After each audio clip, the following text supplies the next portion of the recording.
Yo, what's good? It's your boy Strickland, Milwaukee, USA. Y'all need to go check out Peep Game. If you don't, I'm gonna punch you in the face. Yo, what's good, y'all? It's Master Ace from Brooklyn, New York. EMC is the crew. You checking out Peep Game, real hip hop.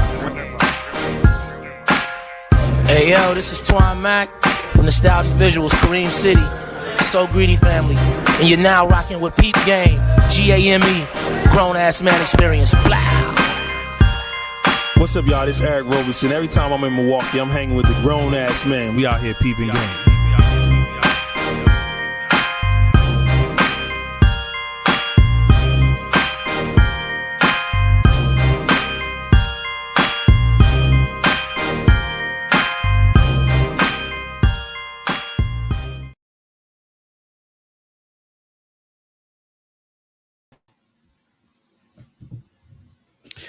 Peep Game, of course, because I didn't warm the shit up before we started. You know, it don't really matter if I'm warming up or not. You know what I'm saying? It's a grown ass Peep Game. You know what I'm saying? It's a grown ass man experience. Oh, that shit is hilarious. We should leave it like that, Phil. Like, be surprised when it finally do kick in. You know what it's like? It's like the Cosby Show when he was working on the doorbell. Oh, and the whole season, every time somebody came over, the doorbell did something different. Yep. Shit. But I am one of your hosts. They call me Tommy Styles. Oh, you mad because I'm styling on you? Across from me, to my kind of right and my left and shit. You know what I'm saying? We got J-A-Y is the letter of his name. J Black, J Jesus, Man Black. J-A-Y are the letters of his name. Over in the North Kakalaka, not Compton. Check it out. We got the intern S. Dot Goon. Bitches can't be ladies. What up, though? S-Dots with polo fleeces, purple label shit with the logo secret. Here in the spiritual, not in the physical, we got my main man, El Akbar Supreme, the 1%er. What up, world? Ready for takeoff? That's red, nigga. Ric Flair, nigga. The power's in my head, nigga. And my man doing his work thing, getting ready for this this trip we're going on to Puerto Rico. His brother's getting married and has a little bachelor party that's going on in Puerto Rico. I don't know what that's gonna be like, but shit, Niggas gonna have a blast. I hope so. We got the big homie in charge, Joe Clark. Y'all know him as Fat Boy Fresh. We're fresh like $1,000,000. Still on the valley shoes and the fly green sun. We're fresh like $1,000,000. Still on the valley sun. Come on. Right. Off of the RNC protocol and now doing some more other shit protocol. Apparently Mondays just don't work for this nigga no more. I don't know. That nigga cutting off niggas' power and shit. You know what chaps my hide? Pause. How long have we been doing the show, fam? Man, 10 years. Long. I probably been on it about six or seven. What did Cole ask? What time we recording? What time we record? I really wanted to give him a smart ass remark, but I was like, nah, I just said 7. It's been the same time every time, man. That's how I knew the nigga wasn't gonna show up today when dog asked what time we recording. You know that was just game. That was we game. see He this asked a question. I feel you. Right. Ill nigga alert. 100. Well, 50% pure, nigga. Hey, when he said what time niggas recording today, that was to me was like the equivalent of you got a young shorty over to the crib and y'all done did what y'all did. You be like, oh, what you about to do, man? You already know what it is. That nigga was setting it up. You know what I'm saying? Does had a pick for himself. That's right. You know what I'm saying? A moving screen for himself. For the next 2 hours, we will provide you with a full dose of hip-hop entertainment, sports, more hip-hop, and a whole bunch of other shit. You can catch us every Tuesday right here on blowradar.com, 5 p.m. to 7 p.m. Central Standard Time.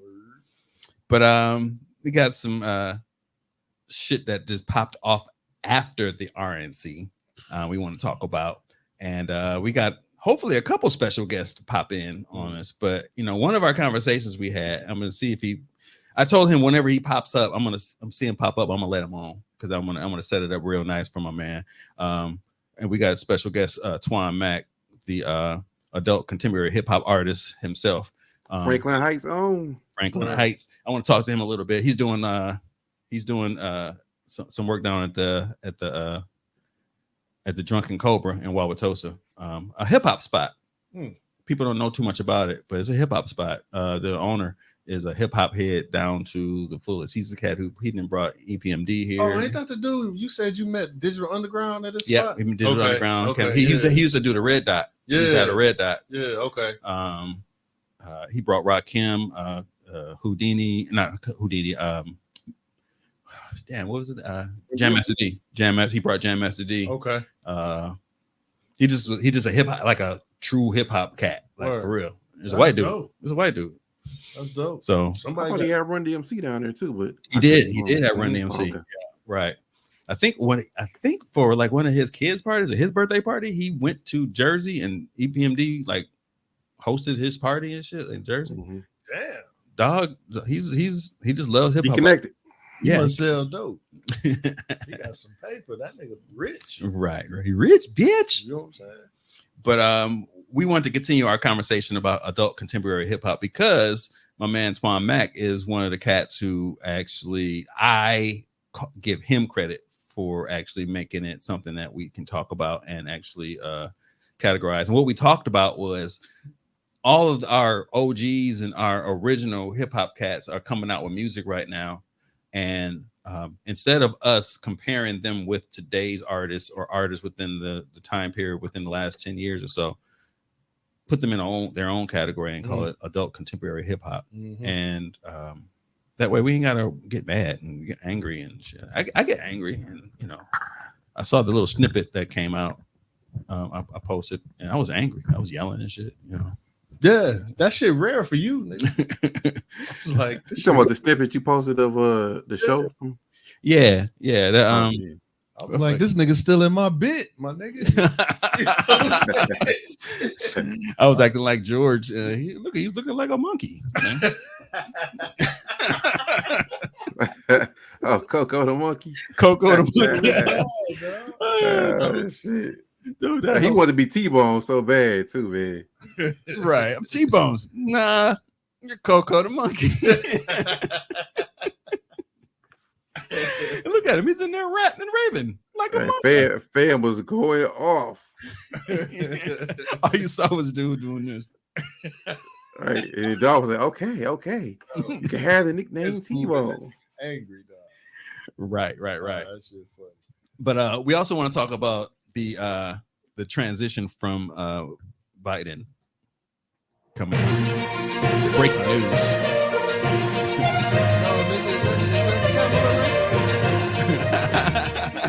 Kamala Coles. We got the breaking news of Joe Biden dropping out of the race and what that means for the Democrats and also what that means for the Republicans. But on the cutting edge of the Republicans leaving Milwaukee in the Republican National Conference here,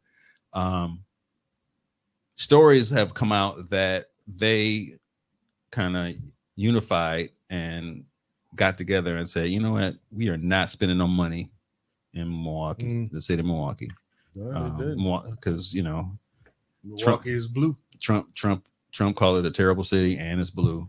All the businesses and establishments downtown got prepared for the RNC and had all their things that have been fucked up because they had it all blocked up. Right, it was all blocked up, so regular people couldn't really go down there, and they loaded up the bus and went out to Waukesha and other areas and spent their coins, leaving the businesses downtown high and dry. Right, I'm fine with that if they took the whole shit to Waukesha. You know what I'm saying? Take all them motherfuckers out there, fam. They ain't, you know what I mean? That would have made more. So go ahead, sir. That have made more sense, but I guess there ain't really a lot of places in Waukesha you could walk around like downtown area Milwaukee and shit. Right, you absolutely right. But fuck them, they want them. Take y'all out there then. I agree wholeheartedly. Right. Overcrowd their city, get on everybody's nerves, make it to where the regular citizens can't move around. And man, impose your shit on them. You know what I'm saying? They pretty much took all of the business away from the people. I mean, from the people downtown, and left them kind of high and dry, and made us look kind of silly. Not us, but I think it made Cavalier look kind of silly. Yeah, it did. They played him Real cold because he, promising all this this income and whatnot, and they're not spending a dime. I mean, it was empty. Like even talking to Cole, he was like, "Ain't nobody down here." Nobody, bro. I got 2 parts houses down there right behind Fiserv. And I had to go through 2 checkpoints to go pick up parts. Wow. Man, fuck them people. I told them, man, y'all should have get fixed Monday. I ain't going through that shit. Wow. That's crazy. You know what I'm saying? Go down there. Y'all should get fixed Monday. I don't know what to tell you. Unless you want to take your Republican ass down there, you can go pick up the parts. I could look over from the freeway and saw how it was kind of set up. It was literally a whole different city down there. Gates and walls and everything set up. Bro, they had freeway exits blocked. You couldn't even get off the freeway. Yeah, they had the stone. You know what I mean? Yeah, they had squads. You couldn't go through the tunnel. Right, couldn't go through the tunnel to get up on McKinley or anything over there. So that is absolutely ridiculous, bro. It was wild, man. It was wild. You know what, the Democratic National Convention, when it was here, that was during COVID, right? Or did it? Yeah. Okay, that was during COVID. Yeah, it wasn't as. It got canceled, didn't it? I can't remember. Was it canceled? No, they canceled it because it was supposed to be there, but COVID had happened. Yeah, it did. I don't think they had it. Yeah, you're right. It did get canceled. Oh, you're talking about for Joe's? Yeah. It got canceled, so we never got a chance to have that here. So we never saw what that was going to actually look like. Yeah. And the Democrats would have went down there and showed up and showed out for the city. For sure, they just spent their money downtown. But I bring up the whole connection with mobilizing and making sure that the money gets spent where it needs to get spent, just based off of the unification of the Republican Party, which is debatable. A lot of people are saying that they not mobilized, but I feel like they kind of are. No, they are. They fall in line to make that happen. Yeah. I don't know if you saw the Vance. Is it JD Vance? Vance, yeah. JD Vance, the vice president candidate. Dog was up there talking. It was a poor white child. Yeah. He was up there talking a lot of nothing, like just a lot of googly gobbling shit. Oh, hillbilly ass motherfucker got up there, didn't say shit, and he has them all behind him. He did. They do a lot of shit at the Republican National Convention. If you recall, remember when Clint Eastwood was talking to that chair all them years ago? Yeah. Like they do a bunch of jargon like that where they used to be talking in circles, not really talking about none of the issues or none of the shit that Americans face. They used to be talking about shit just to be talking about it.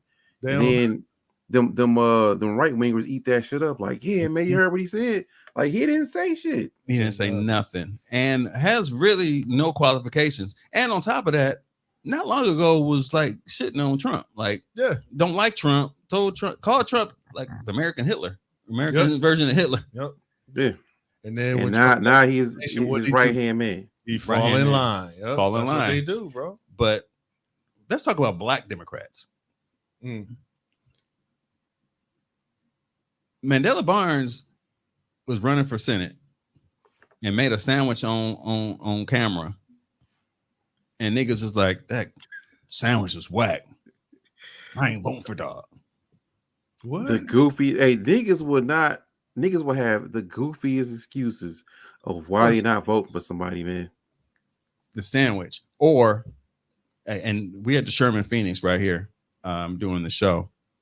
Dog did his campaign announcement upstairs. He came up here. He came to the hood and was like, "Hey, I'm running for Senate. I'm going to be, senator." Party like a motherfucker. Started off here. Nigga said he didn't come to the hood. This hood is. Have you been to Sherman Phoenix? But then I had the strap in hand when I walk into the truck. Every time, man. I said he came to the hood. He came to the hood once. I'm like, I be walking Tommy to his truck. What I'm saying, like, hey, like I'm his security and shit. He was supposed to rent like an upstairs in a duplex and shit. Right. You know what I'm Get a saying? straight trap house, put a do-rag on. Yeah, you know what I'm saying? Open the Like, trap. Hey, what's going on, y'all? At the time, I was doing some Rag on his commercials and shit. Yo, the Mandela bar got a slap of beach. I'm trying to tell you. like then niggas would be like, I'm voting for that nigga right there. That's a real nigga. That's a real nigga. So I was doing some work for my job around the state, and I was driving all over in West Bumblefuck and North whatever. Right. And I saw Mandela Barnes like signs all over the place. I was like, he's getting his campaign on across the state. Mm-hmm. You would think that you would think that he kick it off where he from in the city. Say, hey, I'm about to go out here and get on the campaign trail. Have my back. Dog left, and they was mad that he left and didn't come back. Like I was listening to the radio on Homer Blow's radio. People were calling in on blowradio.com, keeping it real. They were saying that he didn't give enough. He didn't give enough to the hood. That's why we didn't vote for him. Just goofiness, man. Goofy Niggas shit. be mad at the dumbest shit, dog. I don't understand it. Who was the and best? They get mad. They get mad when a law don't get changed or some shit that they could have changed. They went out and voted. They're like, man, my vote don't count. I ain't voting for that shit, dog. And then I'm like, dog, if you ain't gonna vote, cool. But I don't want to hear shit about complaining about this is like this. Or how come the roads is all fucked up? I'm saying, how come this judge is still off? Like, dog, you didn't vote. Like, shut the fuck up. Hey, but did they shut the fuck up though? No, they don't never shut the fuck up, man. Still talking. Hey, niggas love to complain, and they're like, "What's your solution?" Well, I don't really got no solution for you. I'm just saying, this is some bullshit. Destroy this system. It was designed. It wasn't with us in mind in the first place. We got to destroy this motherfucker. We got to wake up and we got to unify. If the next motherfucker say unify to me, I'm slap the shit out you. Like, man, put that baby part on your hand, rub it together, and just slap the shit out this nigga. Bro, man. when it come to politics, fam, we are, as a people, we like overly emotional bitches. The niggas too. We like emotional bitches, fam. You know, hey, that's accurate.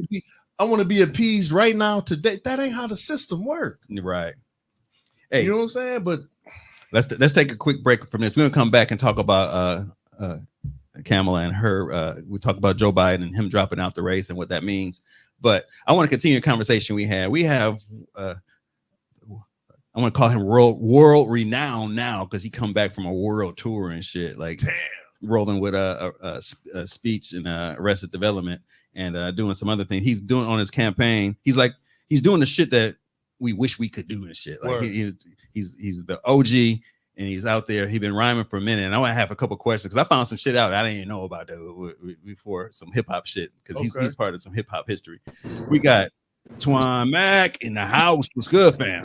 What's up, family? What's up, my guy? Civilized. How about you? Civilized. He was civilized. He came on early before he said, I'm civilized. That was his answer. I said, you early, man. He's like, civilized, dog. That's what I do. Yeah, I appreciate it, man. Ain't no CPT. You know what I'm saying? I was late as hell to the show, but I'm uncivilized. But we got JG, you got me, you know S. Dot. Yes, of course. Franklin Heights. Franklin Heights. All day, as you already know. Man, what street? What street? 24th and Nash, Melvina, Vienna, Capital. Oh, okay. Benjamin Franklin. On my stopping grounds. Yeah. Okay. But some issues over there back in the day. That's where 24th Street and 24th Place. Yeah. People get confused about that all the time. Yeah, which one was worse? Which one was worse, Place or Street? Good thing until Reagan dropped the crack in the guns off, it was a beautiful place. But hey, you know what? That's real talk. That's right, real. Right. Yeah. I know I was there. I was rich. Dog, Rufus King, that was all the rich black folks over there where you talking. You right. That was the rich black folks. Yeah. That rock hit. Before Reagan did his thing, if you had a girl that lived on like 91st and Brown Deer or 91st and Ferry Plaza, you thought she was rich. She was rich. Right. Not so much in 2024. Nah, fam. She lived way out. You go out to the Meadows, you might not make it back. I don't even stop at the stop signs. Her phone number started with a 358. He was like, "Oh, they got money." Yeah, my uncle bought a house out on 76th and on 76th and Carmen. What year?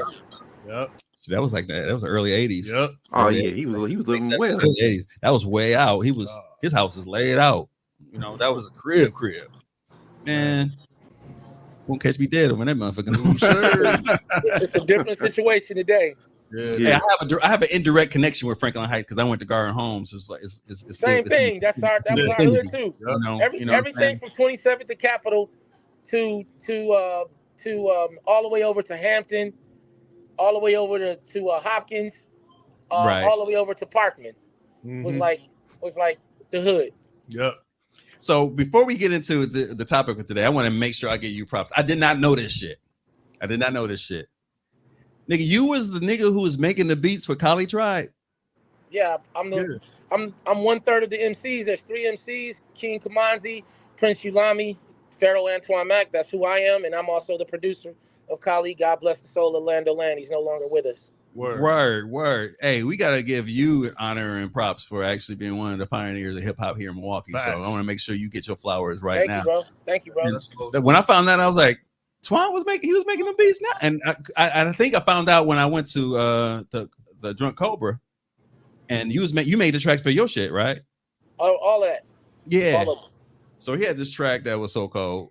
I mean, all the tracks was nice, but this one just stood out because it was one of my favorites. It was Toto, Africa. Yeah, that's the jam. That's the jam. That shit came on. Doom. Oh, you put some hip hop on that? Oh yeah, that shit was Hey nice. fam, what was you using back then, man, with Kali? I mean, we ain't have much, just a drum machine, a couple turntables. What was you using back then? So I started out. This is like 1990. I purchased the SB1200, which at that time was the most coveted beat machine. And to this day, a machine that I bought back then for $3,000. Right now, you can go online and somebody will try to sell it to you for $6,000 right now. So it's still coveted. But yeah, I bought an SB1200, and then once I became like sort of a student of Def Jeff, super dope MC that was at the time on Delicious Vinyl, produced records for Shaq, Etta James, etc. His solo album was cold. Yeah, Jeff turned me on to the S950, to the Akai S950, and ever since then I fused those two together because the SB1200 only had 12 seconds of sample time. Which if you put it on 45, you would double the sample time. But then the S950, the Akai had unlimited sample time, even though it was in mono. So I fused the two together, and that's how I produced the first demo.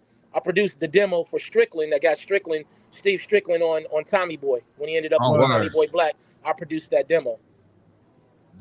See, that's dope. I didn't know. One of my favorite joints that you did was Kaliism. That's Quincy Jones sample, Body Heat. I think I got that from Body Heat. I remember that shit. The actual sample. But yeah, that's I've always had a love for production, and then started to let fly my MC flag too, because I do that too. You know what I'm saying? Well, that's what's got you out in these streets right now. You doing any touring this summer? So I just performed last night. Me and Cuckoo Cow just did a short set at the Cooperage for a birthday party for my man Jake and Jack. They're the twins, and Jake and Jason rather, and Jason runs the Cooperage. So I did something there.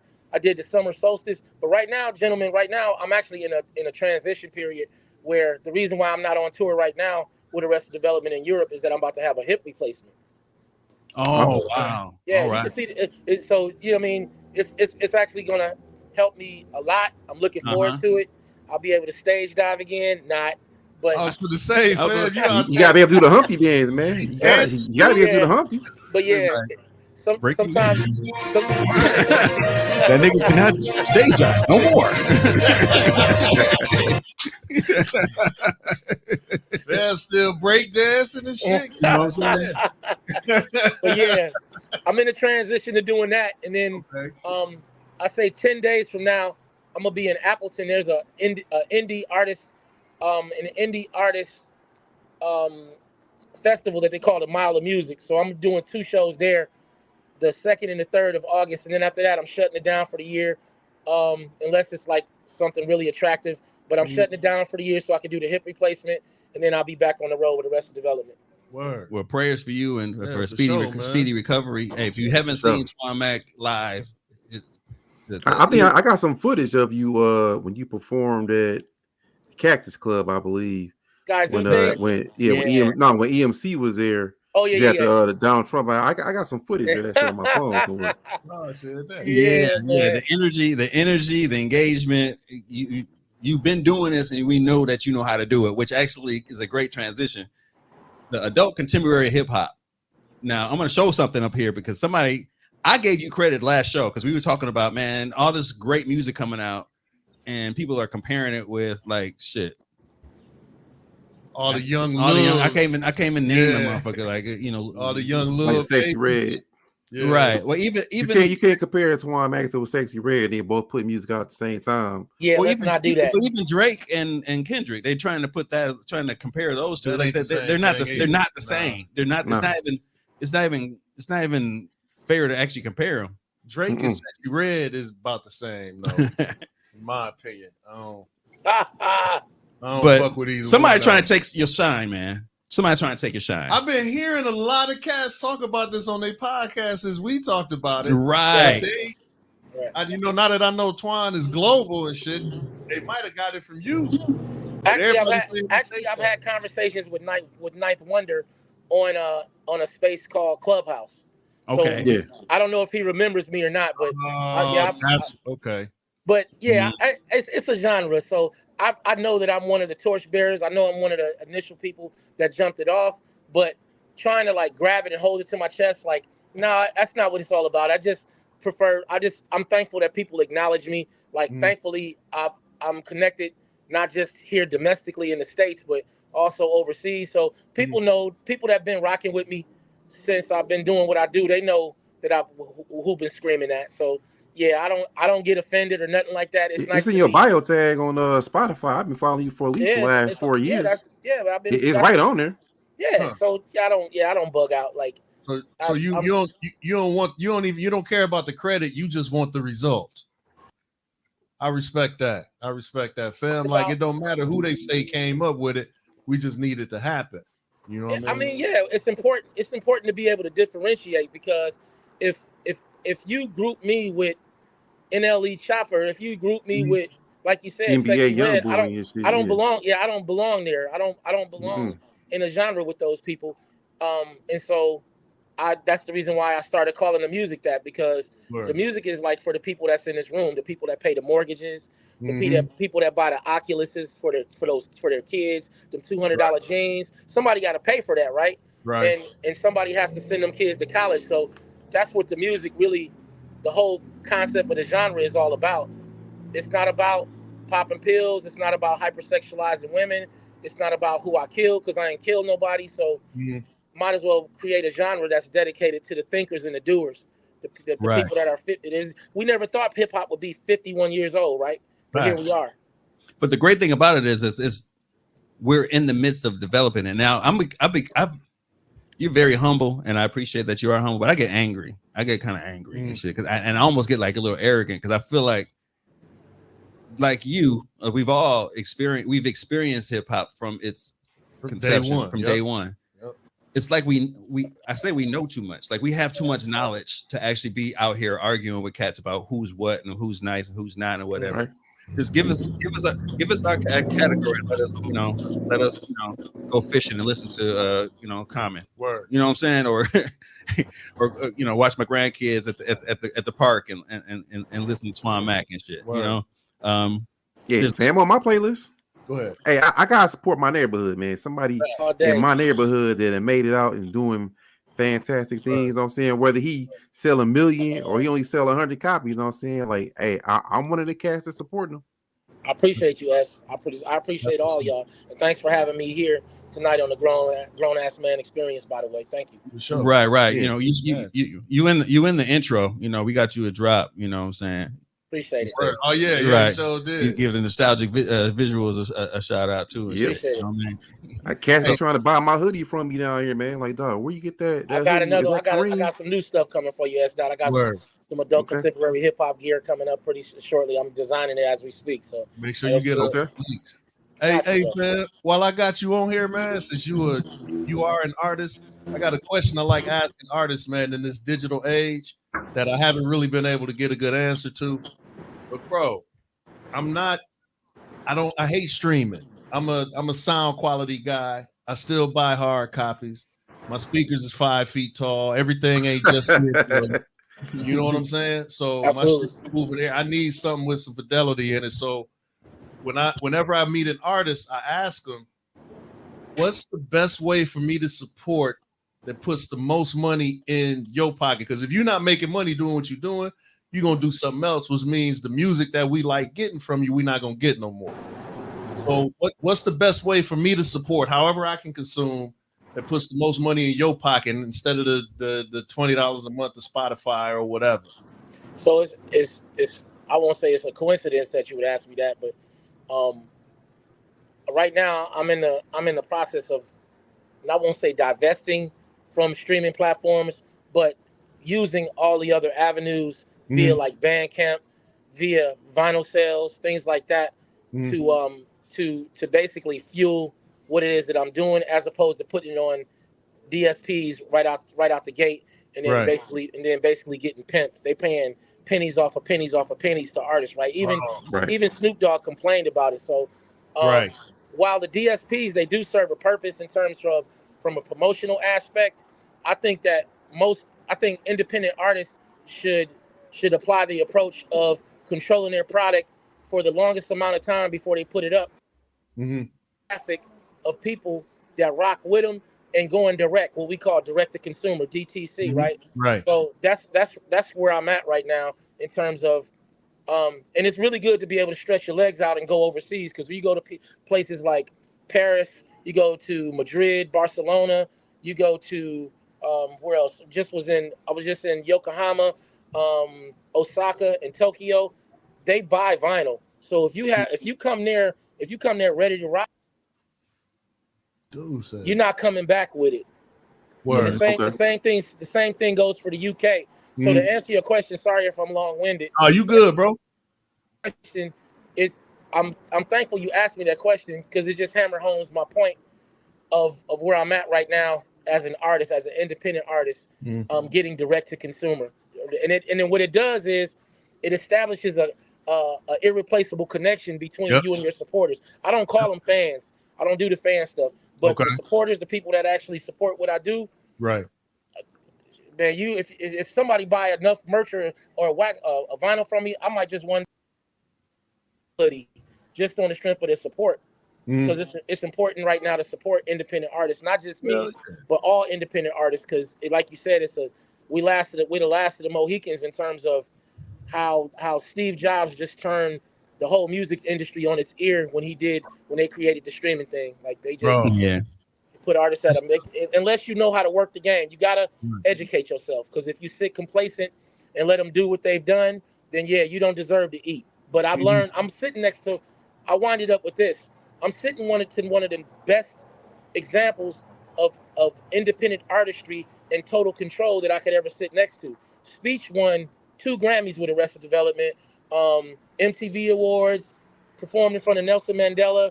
I could go on and on and on who this guy's toured with. But he had to recalibrate, because there became a point where he wasn't on Chrysalis anymore. And he took total control from the merch to vinyl sales, to his website, to doing big tours. Like, bro is really on his game. So I'm sitting right there. I'm the man sitting next to the man. So I have to follow suit. And so that's what I'm doing. That's dope. That's great. That's great that he took you under his wing, and kind of showing you the ropes and whatnot. And when I saw the collaboration last year, I was like, man, that's amazing. And I know that every chance you got, you were like, man, thank you. Like, y'all in China, you're in Germany, or all the different places out there. Just kind of, your passport is a flex, fam. It was great to see. It's a blessing, man. It's a blessing because when you get there, like, I'll give you an example. Like 2 years ago, we performed at a place called the New Morning in Paris. And so when we got there, we check into the hotel, and I go out just to like observe, just to see what's going. Because I've never been in Paris before. I had plans later on to go to the Eiffel and see the Louvre and all of that stuff, which I ended up doing. But when I came outside, there was a line down the block, around the block, and down the block again to see Arrested Development. They didn't know me from a hole in the ground.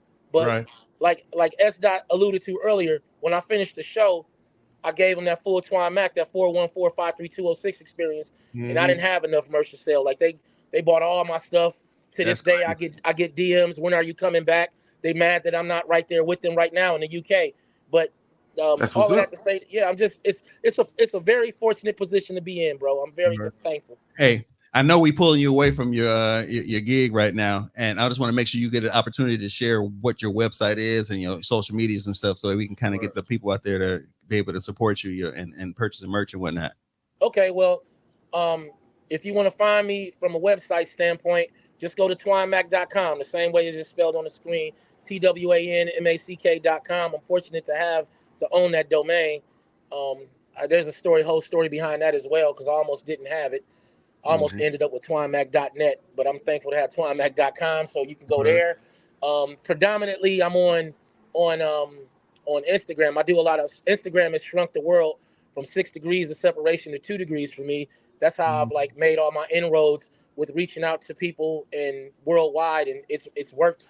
It's worked. So you can find me at, again, Twinemac, TWANMACK, add a 24 on it. Obviously, I'm from 24th Street, so add Twinemac 24, and you'll find me on Instagram. For me on any other platform, and you spell it the correct way, you'll find me. Keep in mind though, if you're streaming and you find a guy that is light skinned and he's talking about home invasions at 4 a.m, he's talking about pimping, don't pull up on me talking about Twine, you a hypocrite, because that's not me. There's an actual artist in Cleveland, Ohio, that his name is Twine Mac, and we are polar opposites of one another. Yeah. And he's actually, I'm not dissing him or nothing, but he's actually pulled up and be like, man, we should, you got my name. And I'm like, well, that's my government. Like, I'm not faking the funk, bro. I'm not, it's not a moniker. It's not a nickname. That's who I am. So, that is what it is. But yeah, you can find me everywhere, Twine Mac, and just make sure that you search Milwaukee so that you don't get the wrong guy. There you go. There you go. Hey, I got a main concern on my playlist. Hey, and it was playing, and one time, and my wife was like, "Whoever this nigga is, he naming all the Milwaukee streets." I was like, "It's Twine Mac." She was like, "Who's Twine Mac?" I was like, I've introduced you to this brother, man. Like, you know him. And then I saw the picture. She's like, "Oh, dude." It's like, he rap, dude. I was like, man, hey, you embarrassing me in these streets, yo. Hey, Twine, I appreciate you joining us. I know we ain't gonna hold you long, but you know what? I'm gonna roll up on you tonight at the Drunk Cobra. Come on and pull up, bro. I'll be here for a little bit. Again, on behalf of the Grown Ass Man Experience, thank you, bro, for even caring to hear what I have to say. Sure. Continue to support artists. Continue to support creatives. That includes the Grown Ass Man Experience. Every little bit helps, and yeah, I'm honored that y'all invited me to your platform, and I'll be glad to come back once I put out a few more records to do my thing. If y'all have me back, I won't hesitate to pull up. Hey, I appreciate it. I inboxed this man like 4 o'clock this morning with the idea. I had a bright idea. I want to make sure you got on here, so I want to make sure you get your props. Hey, fam, tell everybody, man, that catering to the super fans. We out here. We spend the product good. We buying. You know what I mean? Right. Hard copies, merch, whatever, man. Just put it out. All right. Absolutely, it's on its way. I'm like, them brothers know me. Like, I've never met you before, bro, but if you with them, you with me, and they know me as a man of my word. They know if I say I'm gonna do something, I'm gonna do it. So everything the aforementioned, the merch, the vinyl, whatever, the performances, as long as God see fit to wake me up, I'm gonna carry it out. Hey, that nigga civilized, man. For sure. He's civilized. You know what I'm saying? Twine Mac, thank you, sir. Appreciate it, man. Love, family. Love. That was Twine Mac, Milwaukee's own Twine Mac, world-renowned Twine Mac, and Twine Mac, down with the Kali tribe. If you don't know about hip hop, Kali tribe is one of, actually, when we was starting to do our thing, they were coming up. Yep. And late ass applause and shit. Kamazi's still doing it. Kamazi's still doing this shit. I forgot to mention that, but they are some. They were one of the first, maybe the second group after Strict. Strict got signed. and Kali got no. Wait, who got signed first? I think Kali. I think Kali got tried. They went out to California and was with Def Jeff. Yep. So yeah, we didn't get a chance to talk about the history. I wanted to make sure he got out here and got the flowers. And talk to his adult contemporary hip hop thing. So man, I like how he put that, fam, because most times when we having them discussions with the youngest, they just dismiss us as haters. Mm-hmm. But old haters, old heads and haters and old haters. But it's like, nah, fam, it ain't gatekeepers. This shit ain't the same thing. What y'all making? I ain't saying it shouldn't be made. Well, I am saying it shouldn't be made. You know, that's hate bullshit. But yeah, so when I say it, it's some hate in it because I hate that shit. But the way he put it, it makes a lot of sense, man. It ain't the same type of music. That shit shouldn't be in competition with it. I think in order to actually put a description on it, I mean, we put a big gigantic umbrella over it, and we put in certain era hip hop in it. It don't have to be a certain era. It's just quality, quality sound, quality. They took the time to try to put the sample together, originality, bars, effort in the bars. You know, what I mean, just all the essence of hip hop where it started, like just the individual. There's no mumble rap with this adult contemporary. It's just individuality. It's grown folks music. Absolutely. And I don't mean like it's sexy and shit. I mean like it's for grown adults, mature people. So if you listen to the Grown Ass Man Experience, the music breaks on blowradio.com. We do include adult contemporary hip hop music. So speaking of which, we're going to go to a music break at this time. I want to thank Twan Mac for coming out and hanging out with us and shit. But we are going to be back. You listen to the Grown Ass Man Experience. We'll be back after this. You are now listening to the Grown Ass Man Experience. You are now listening to the Grown Ass Man Experience.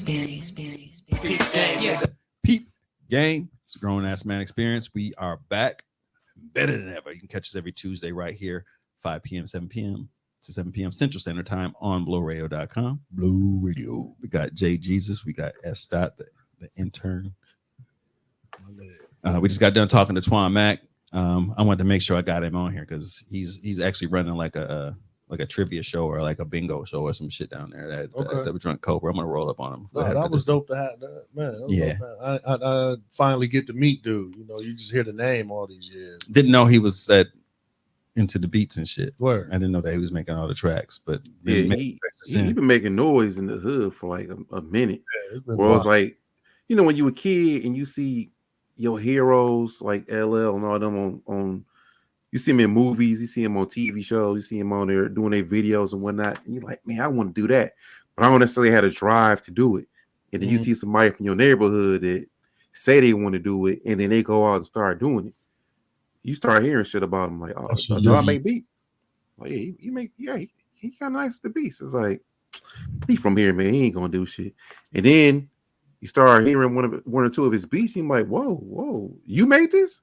Right. Well, I had it all wrong. The great thing about the adult contemporary hip hop is that it doesn't really put an age cap on your performance or to do something. So no other genre, actually, there's no other genre of music where the young and the old are like bumping heads about the quality and who is what and what is real and what's not. Other than I think jazz might have a little bit, but there's still a mutual respect. Right. It's traditional versus right. new, but it's a respect because them cats play music.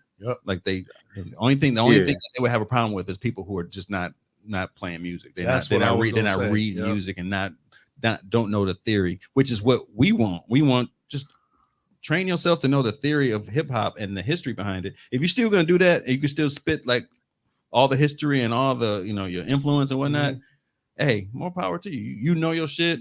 You decided to do your thing right there. But if you like, hey, I ain't never listening to nobody. I just kind of I'm like, dog, get the fuck out of here, dog. I don't like them type of niggas, man. No, like in jazz, if say like a Quincy Jones is like composing some shit, you know what I'm saying?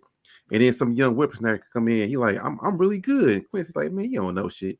And then Quincy give him a shot, and then he keep up with the old timers. They like, hey, this kid got some shit. Right, You know what I'm saying? right. That's how he get the respect. In Right. hip hop, cats would be like, oh, I'm nice. Like, dog, you was not nice. And then they go battle a Jada Kiss or something like that outside 125. They're like, yo, this kid got some shit, man. Like, he ain't necessarily polished up here, but hey, he ain't one of these mumble rappers. Like, dog got bars. So an example, my nephew plays double bass, upright bass, whatever you want to call it, and he's a jazz, like he just studies jazz and whatnot. So he's in New York doing his jazz thing, and I went to go see him perform. And my brother Gervis went to see him perform as well. The one of the days I didn't connect with him, and he said they just walked into like a jazz spot where cats was just playing instruments or whatever, and they was just kind of jamming out. And his crew came in, and basically they just kind of just like took over. Right. Like they just like passed the piano. I mean, the music ain't never stopped. It ain't like they stopped and like, hey, you want to run in? They just jumped in and started playing. That like virtuosity, fam. Hey, they just know the vibe. They know the key. They know the pocket to be in and whatnot. Exactly. And it was just a language that they spoke that. And when if you go to a real hip hop spot,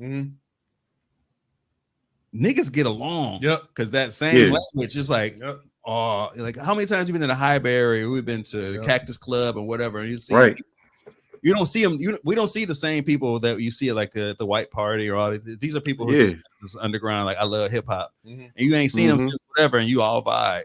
You just vibe. Like you will see like a white dude with like a Hyro shirt on. And first you think like this thing don't know shit about Hyro, and then he spit a whole song verse and don't miss none of the. You like better than you. So you do know Hyro. You like, damn, my bad, fam. Like I thought you was one of them white boys from like back in the early '90s who was spitting Vanilla Ice shit and didn't really know shit about hip hop. Right. I was like, damn, like you would meet a bunch of those type of cats at the Highbury. Right. But yeah, hip hop lives on. Appreciate that. Adult contemporary hip hop. Move on to the I'm gonna need some of that shit. The Peep Game is gonna have our platform be the spokespeople for adult contemporary hip hop. So not the gatekeeper. In adult contemporary hip hop, the talent requirement is the gatekeeper. You know what I'm saying? That's all. That's how it is when like them jazz cats you was talking about, rock and roll. You know what I mean? And rock and roll. I mean, okay, they got classic rock. But like you said, man, I think Bootsy said it, man. You went to a Grateful Dead concert and you seen the granddaddy, the daddy, and the kid at the Grateful Dead concert. It's getting like that. It's getting because hip hop is still growing. We need to now it may just be daddy and son, but it's gonna get there. It's gonna get there because you go to a Wu show and it's starting to get that way. That's you go to a Wu-Tang show, you'll see some generations there. Word. It's actually pretty remarkable as you watch it grow. And actually that us even putting the stamp of approval on adult contemporary hip hop is like we're kind of paving the way for it to be like years from now it's probably going to be a category and we go, hey, we was a part of the beginning of that shit. So but moving on politically, we started talking about it in the first segment, but we jumped right out of it to get Twan Mac on. Joe Biden has dropped out of the presidential race. And it was rumored that he was going to drop out based off of, I guess, health concerns. I mean, it's not really stated what, but we all kind of felt and saw that he was kind of deteriorating before our eyes. If you kind of rewind back to the beginning of his last campaign, a little shaky was due from Parkinson. He ain't the same Joe that was snapping on niggas running with Barack the first time. Right. The same dudes that sit behind Barack at the State of the Union. Yeah, it's not the same Joe. It's not the same Joe. Yeah, he had a little more pep in his step back then. Hey, he was like, and that's the Joe I voted for. Yeah, you look just like your daddy. Joe was the one they had to like, yo, Joe, chill. Man. Right. Chill, yeah. Right? He's like, hey, I'm gonna sock that motherfucker right in this shit. Man, yo, chill, son. Joe's the one ready to throw the chairs. Yeah. You know what I'm saying? Chill, Joe. You gotta flow, Joe. But based off of whatever circumstances, the Democrats have somehow talked Joe into withdrawing from the candidacy, leaving only about a month and a half before the Democratic National Convention to come up. And no real full-fledged candidate. The number one option is Kamala. Is Kamala Harris. You gotta pronounce her name right, fam. Kamala. Yeah. I don't say her name enough. I used to say Kamala. I don't say that. But that's the wrestler. Yeah, the wrestler. Hey, R.I.P. to him. Hey, if this lady is gonna be the president, which I hope it turns out that way, you gotta pronounce her name. You gotta pronounce her name. And respect. I mean, just the comma, just like the punctuation mark. Kamala. It's really easy to remember. Kamala Harris. Kamala Harris. There we go. Her husband don't look like a Harris, my nigga. I was thinking that. And you know what? She look like his last name ain't got no miles in it. She's 69. He look like a Steinbeck. Yeah, he look like his Lowenstein. Yeah, a Chick Slockfulnick or something.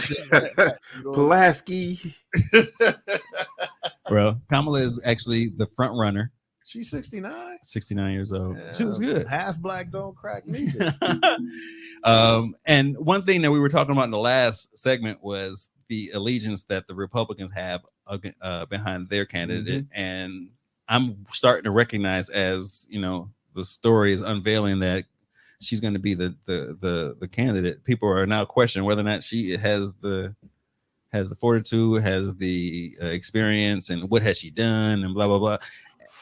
Like I'm like, we don't have time. We really don't. And the point I was bringing about Mandela was he was the best candidate, and he was black. Nigga. But niggas worried about a sandwich. What else you need? Fam, I must have missed that with the sandwich. Like, what kind of sandwich was it? It was a peanut butter sandwich. Peanut butter and jelly. It was really awkward. It was like the commercial was awkward. They had him out there doing some shit that he probably shouldn't have done. He was in there making a sandwich and talking about how he grew up and whatever. And the sandwich was raggedy and shit. He was putting peanut butter on. But nigga, your peanut butter sandwiches was raggedy. I don't never seen no neat peanut butter sandwich for real. But the peanut butter, man. But they were putting so much That emphasis shit always tear the on bread how up. awkward he looked as opposed to what he could bring to the table. And you know how politics Niggas is. be Get that focused one on the mistake. wrong thing. Focus on the wrong thing. Like, dude, that nigga got an Adidas suit on with some dookies. Oh no, I can't vote for this nigga. Oh, This nigga wow. This nigga wow. Nigga, I know fam ain't got the motherfucking the smooth Adidas suit with some dookies on. I can't even do it. Man. You're right. Yeah, we worrying about the wrong shit. But same thing with Harris as far as there we go. People are looking at her track record and questioning whether or not she's ready. I'm like, hey, we ain't got no time to decide whether or not she's ready. But there's no other candidate. She's the next in line. Y'all was hype and shit when she was running for the vice president. This is what happens. Right. I've seen some of the same ladies. I expect the niggas to shit on her because hey, men really ain't shit, man. Like women don't be lying when they share that shit. The majority of men just don't be shit, man. But I tell you, I'm seeing a lot of motherfucking women that's like, nah, like where she been, what she did. I'm like, dude, vice presidents don't be doing shit. They show up for like unveilings of new buildings and things. They don't do shit. Right. If they do, it's behind the scenes type shit. Yeah, they do PR type shit. Right. I don't remember ever seeing the vice president doing much of anything that was substantial. Your boy Quail stopped all that shit when that nigga couldn't spell potato. They was like, we're gonna have to put these vice presidents. Y'all just stay in the back. First ladies do more than the vice presidents do. Like whatever. Like only thing Dan Quayle was famous for was getting into it with Tupac about parental advisory stickers, right, and not being able to spell potato. Right. What else you know Dan Quayle for besides that? People were questioning his intelligence. Yeah. He was dumb the most. Right. And the other person that I thought about it is Dick Cheney. Mm-hmm. And Dick Cheney was what was he most known for? Dick Cheney shot a motherfucker in the face for being gangster. Bam. Hey, he took over with this whole 9/11 thing. His company made billions of dollars. I was finna But we know him for shooting the motherfucker in the face. Bro. Yep. He rebuilt everything that we blew up over there. His company. Like Halliburton. They made up like a fat rat. But I'm telling you, they do behind the scenes shit that you ain't gonna hear about unless it's something that's devious or you shoot a motherfucker in the face. That's just good business. Right. So one of the things that they're fighting her on is her stance on the crime bill that was in California, where she was one of the lead proponents of incarcerating criminals. What year was the crime bill, fam? I don't have it in front of me. It was like 91. Yeah, the original one was somewhere in 91, 94. So check this out, man. I was... I think it was 94. Now that I think about 94, yeah. So I was 23. I was in the clubs. I was 19. I was out here getting to it. Nigga, we responsible for the crime bill. Because we was the ones like, what these motherfuckers out here shooting up. We ain't what y'all doing about it.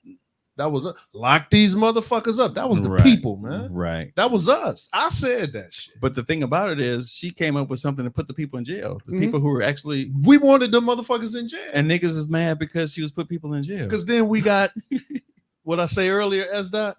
We was emotional when that shit came to be. You can't make moves off emotion, fam. Nope. Lock them motherfuckers up, man. They out here killing motherfuckers. I ain't in the game and all that old bullshit. We was the ones out there fighting for that shit. So they pass it and they started locking niggas up, giving them football numbers and shit. Then we grew, and then we conveniently forgot our role in that shit. So now everybody my age is on Facebook and on Instagram, social media and shit saying, why they give them niggas all that motherfucking time? That shit was wrong. No, see, the problem. I mean, because niggas was committing some heinous crimes not really getting that much time. But then white folks, or the whites, as I say, was doing some heinous shit, and it's like they get like 8 years, but Peanut ain't got 45. You like they did the same shit, and actually this white dude was a repeat offender. How he get 8? Peanut get 45. This segment of Peep Game is brought to you by People's Lounge. Word. But now what's funny though is what S-Dot just mentioned, that's always been the case. So that's why you can't be emotional, because you actually are demanding that your oppressor assist you. You actually helping him do what he want to do. So yeah, he was definitely banking motherfucker. And it's documented that you had the cracker and the nigga getting sent up for the exact same crime, and the nigga get double and triple the time. That's always been in the judicial system, because we never emotional about that. They will find a way to help you out with what you want, but it won't be as subtle as you think, because when so much gun violence was going on in New York, now they got some of the strictest laws in New York, but then they had to stop and frisk. So niggas would go get them a hot dog or something from the little stand on the corner, and now you get stopped and frisked. Like, fam, I'm just buying this little $2 hot dog and shit. But hey, y'all want to make sure niggas ain't getting shot. And I'm saying I gotta just stop and frisk you, fam. So now you stop and frisking motherfuckers who ain't even doing shit. So they always go too extreme. So now that the idiots on social media are arguing about whether or not they actually even are going to vote, some of America's most prominent black women across politics, business, and entertainment joined thousands of their peers Sunday night on a Zoom call to galvanize support for Vice President Kamala Harris, raising $1.5 million in just 3 hours. Who did that? Black women. Okay. Just black women. They got together on a Zoom call and when she first won, 44,000 black women. Okay. Now I saw somebody mention that on social media earlier today. So to them, I would like to say this, right? When you go back to when Joe and Kamala ran the first time, of them 44,000 people, I would love to see the receipts on the shit they were saying about Kamala then. Because we was kind of still in the Me Too shit. So men wasn't really bad mouthing women at that time. Niggas was scared of losing their jobs. Sisters was going in on old girl. I think I know I questioned her a couple times myself, just because I remember her locking niggas up. Right. Locking niggas up. She wasn't really black. The picture. And I still got a problem with her doing that shit. I mean, I'm not mad at her locking niggas who deserve to be locked up. I'm mad at some of the time of some of these niggas. That's still a concern of mine. But at this point in time, we don't have time to be like, hey man, she did this. Hey, we splitting hairs here, man. Like she's the best candidate. We can't let dog get back in. Well, I feel you. Like, hey, like just like Fresh said, I'll vote for your mama. Yeah. As opposed to, is she opposing Trump? Like, hey, fam, I'll vote for anybody on the Democratic side that could win, regardless of what they past voting was. I'm like, you might have voted like, yeah, I think black people are still, we should keep them as half a man, a third of a man, whatever the case may be. But you about to beat Trump. All right, we can deal with that once they get in. Yeah, that's facts. No, but you got to get in. You got to get in. No, I'm with you. I'm just saying, man, that the reason why I'm saying what I'm saying is because I always, you know me, dog. The problem is the people. I know motherfuckers is hypocrites. Everybody is. But with that group, my thing is, it's not that they did what they did. It's not that they're doing what they're doing. Not even that they're saying, yeah, we was shitting on Kamala before, but we're gonna support her now. They're not saying what SDOT is saying. The posts that I've been seeing about them 44,000 women and whatnot is that you dumb motherfuckers need to get like me. It's almost an arrogance with it, fam. Like, so now when I see that arrogance, now all of a sudden I'm stupid because I'm not rolling with exactly with what you're saying. Nah, man. No. We ain't got no time for that, fam. Just no. I'm talking about you. We ain't got no time to be thinking like that. Fuck that. Be whatever. We ain't got no time. Don't I just ignore it right now. Man. It's time. Whoever they pick for the Democratic nomination, which it looks like it's probably going to be Kamala. Right. You got everybody. We need to give her our full support, like she was Barack Obama. I think what's going on right now is the group that's behind it is one group is called Win with Black Women, and they're a political advocacy group. But she's an AKA, so a lot of those 44,000 women are part of the Pan-Hellenic Council. I throw the diamond up if I got to, man. A lot of Greek women. Say what? That I throw the diamond up if I had to. If that means getting her in office, man, we just got to get her in office. I don't think you allowed to do that, fam. I'm not, but I mean, you get my point. But Win with Black Women, a political advocacy group that organized the call, later said it raised $1.5 million in 3 hours for Harris's election campaign, joining a rush of other donations as Democrats raised more than $50 million on last Sunday after Joe announced he wasn't running for office. No, it's like they've been waiting for this shit, but now it's like if you got money to who is this? This nigga floating. This nigga is getting somewhere in the Brooklyn basement. I think it's tied up in the Brooklyn basement. It looked like they throwing him out the crib now and shit. Get your ass out my house, nigga. You got Wi-Fi? You got Wi-Fi now? Huh? You got Wi-Fi? What you mean? I popped up like, bruh, man. Right? What the hell was that? Last time you wasn't connected to Wi-Fi, fam. We was just... He was in that Chinese restaurant. Yeah, I ain't connected right now either, my nigga. Oh man, don't do this to me, man. You're gonna have me here all night. Hey, man, I just popped in real quick, man. You gotta I heard what y'all was talking about. Y'all was talking about Kamala Harris. Right. We had Twan Mac talking about adult contemporary hip hop in that category of music. So that was a dope conversation. But talking about how people are making up reasons why that they should probably think twice about supporting her. And I don't know, as if the Republicans ain't having if they having conversations about who they have problems with, they ain't saying open. No, they made their mind up. They united. Yeah, they talk shit about Trump behind his back, but they won't say that shit publicly. Well, they not. Yeah, they. You know what, man? It's they got two things they worried about, dog: tax breaks and Jesus, and everything else. Clearly, they don't give a fuck about what that motherfucker do. Long as he do what he say about them tax cuts, and long as he say every now and then, "I love Jesus." But the point that's it. The point they overlooking everything else. The point that's getting overlooked is that even though the Democrats are up against it because they are running out of time, so are the Republicans because they didn't see this happening. Nope. They was prepared to go after Joe. Now they got to recalibrate and be like, all right, so we got to change our whole strategy, and go after her. So it's almost like coming to the game and finding out you thought Brett Favre wasn't playing. And then we had Ty Detmer. Like, oh wait, Brett coming back out. Like, oh shit, I ain't prepared for that shit. And then you got to change your whole game plan. I don't think they are. They don't have to. They're just gonna take out Joe's name. They're gonna take Joe's name out and put. They're gonna put her in there. They're gonna do exactly what they've been doing. She not old.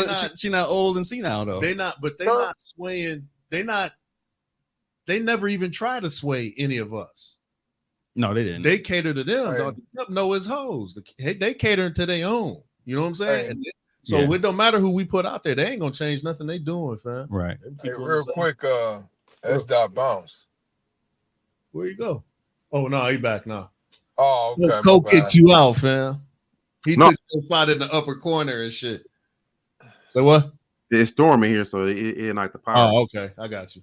Hey, man, you know what I really think about the Kamala Harris situation is, man, it's messed up because I don't think it's fair to her political career because she's being forced to play her hand right now when in reality the next election was really her chance. Right. You know, like this wasn't set up for her. She's basically just picking it up because it dropped in her lap. And if she goes out there and if she has a catastrophic, like, you know, campaign and bid for election, she'll never get another chance to do so, even though she was the vice president of the United States. You understand what I mean? I understand, but like what JG was saying, like when he said that, I forgot exactly what you said, but I was like, we can't pay no attention. I mean, that's all true. Right. But at this point, we ain't got no room. We ain't got no time to be fucking around thinking about that. Like, you can't let this man get in. For it. I agree with you. Yeah. I'm just being forward thinking into how unfair it is for her career, because this is almost an all or nothing situation for her that she wasn't even lined up for. Like, you know what I'm saying? So, you know, but the one thing I will say, Trump is gonna be Trump, and it's kind of hard because she's in the catch-22. Because I feel like the only way that she can even make traction and even really get a chance is she got to dominate the debates, right? Word. And the issue with dominating the debates, to me, she has to be just as disrespectful as Trump is. Facts. Like, Trump is super disrespectful, and he's condescending, he's overpowering, he overtalks people. She has to go in and be just as like rude and disrespectful to him. And one of the problems with that is, while that's what she has to do, the minute that she do that, you know what they're gonna say? She angry black woman. Angry black woman. An angry black woman. She in a catch-22, man. She can't. Man, she need to but that's regardless. She need to hit them motherfuckers with the Rocky Five, fam. I mean, it's the same way she did when she was she was debating against Pence. Remember all them screenshots they had of her looking all crazy at them, like giving them side eye. She got to do that same shit, but turn it up a notch, because this is like a one of them vote or die type of situations. She can't allow herself to look weak next to Trump, because you really think that this matters, though? I mean, it don't matter the circumstance. She's still going to be up against the same shit, regardless of what. Right. Not for us, it don't matter. He talking about to win. I know, to win. Yeah. I'm saying if she had time, if it was 4 years from now, she's up against the same shit. It don't matter when. That's where she is. We gotta right. Yeah, she gotta understand, man. Like, because when I was saying no fam about that Rocky Five shit, you know, Tommy was supposed to whoop Rocky ass, but Tommy was boxing and Rocky was street fighting. You know what I'm saying? Kamala can't come out here obeying the rules. We're gonna be cordial. We're gonna be respectful. Nah, we're only gonna talk our time. You can't do none of that shit, man. She gotta go. You gotta hit a motherfucker upside the head with a garbage can. Man. Well, she has to do that, but her campaign team has to actually agree to let her do that, right? Because they'll write her. That's where it can be catastrophic. She can. If they don't write it for her, she got to go off script. Right. She got to improvise this shit. We're not writing for her, but at least give her the direction. The problem is, man, and I hate to say it, but it's very true.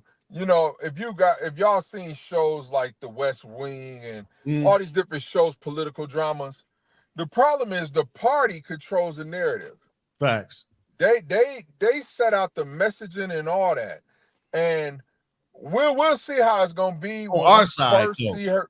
Well, we'll see how it's gonna be when we first see her speak. You're Yeah. right, JG, because Yeah, on our side. Yeah. over on the Republican side right now, Trump pretty much dictates what he's gonna say. He's doing what he want to do. Now, it wasn't always like that over there either, though. True. I mean, you know, as a person who has never really aligned with, you know, Republicans and so on, I can say this. You at least respected how they went about doing business, and they was So like he respectful. went like this and disappeared.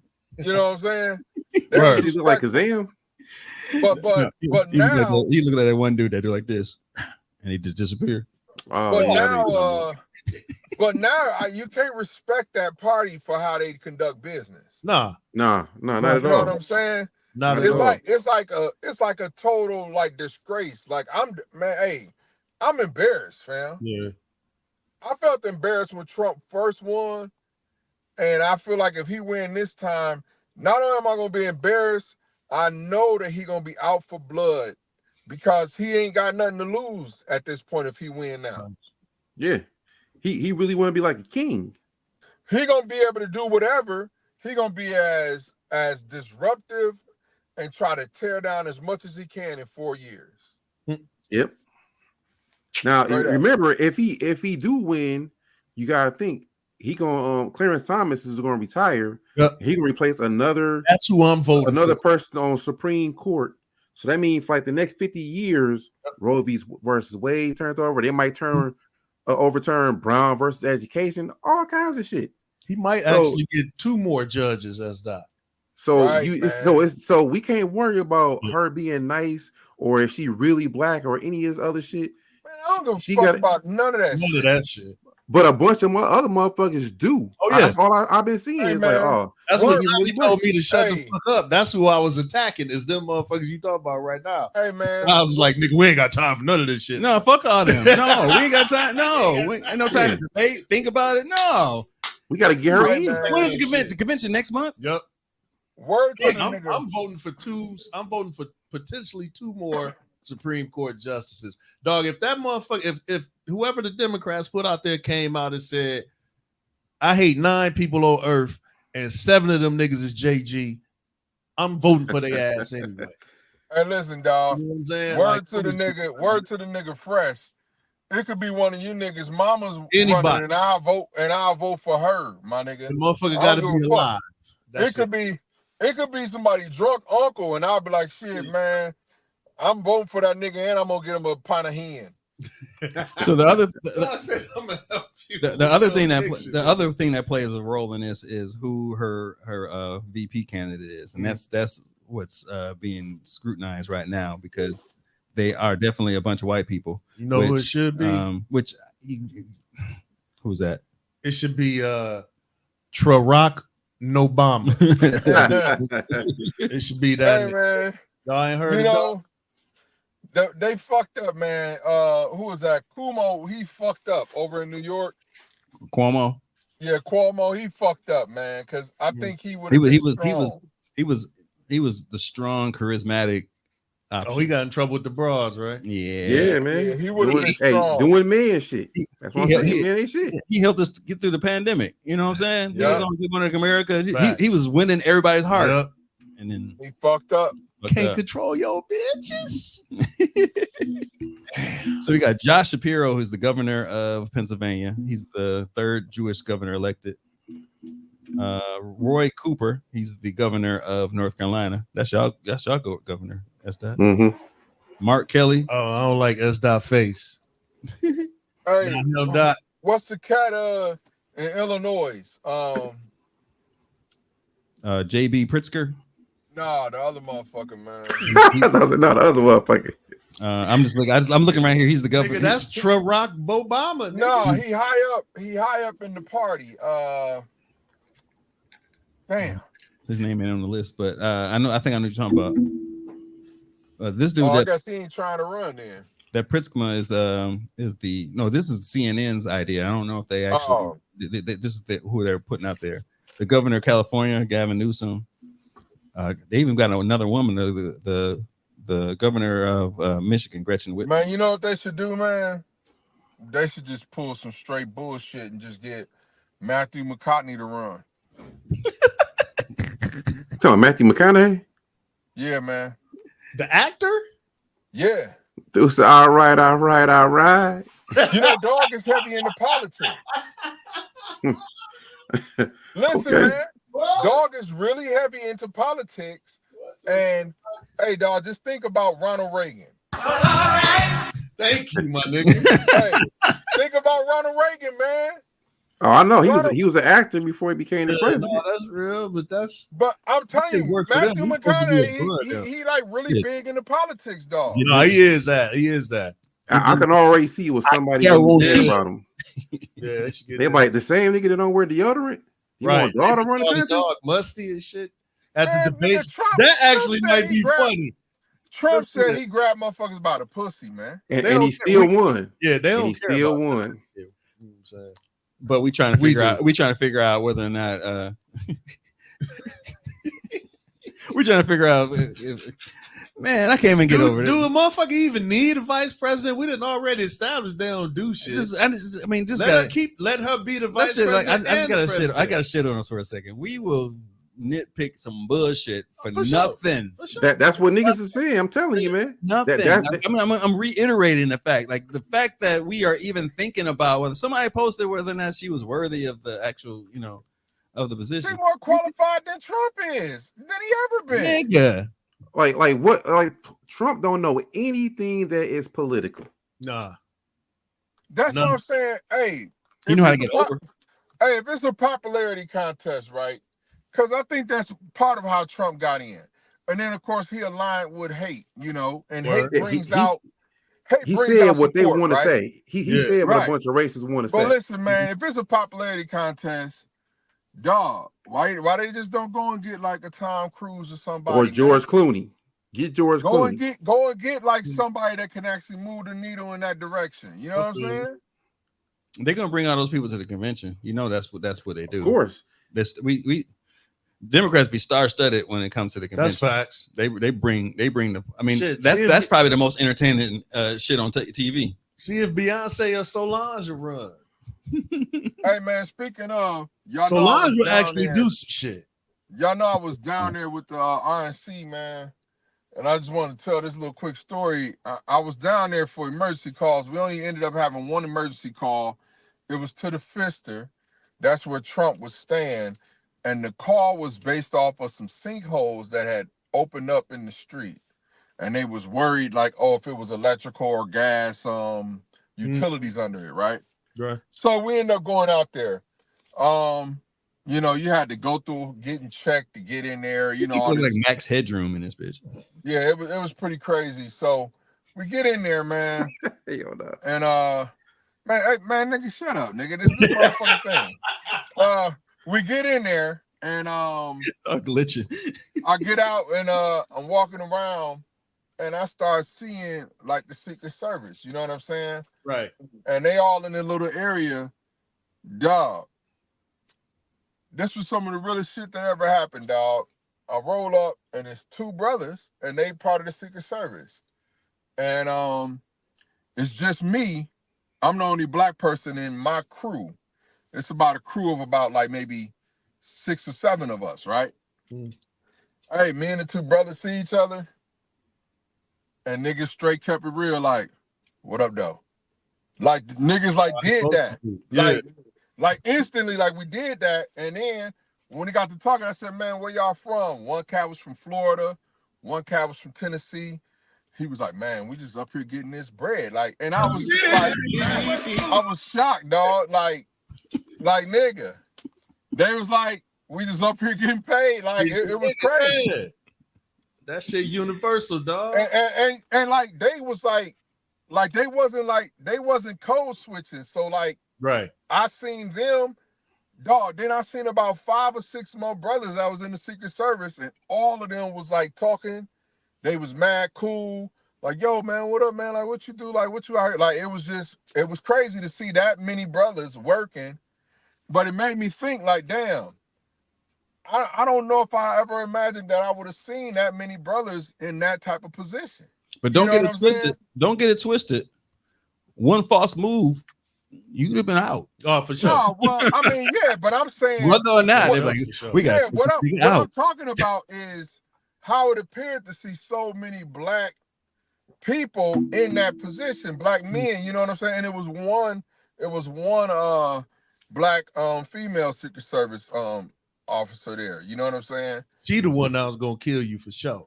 Hey, but then check it out. So standing out there, we talking, they was kind of just talking, kicking it or whatever. And then another dude came around the corner. And I guess they hadn't seen dude in a minute. Dog, they straight up broke all like, you know how they normally like real, like stern and whatever.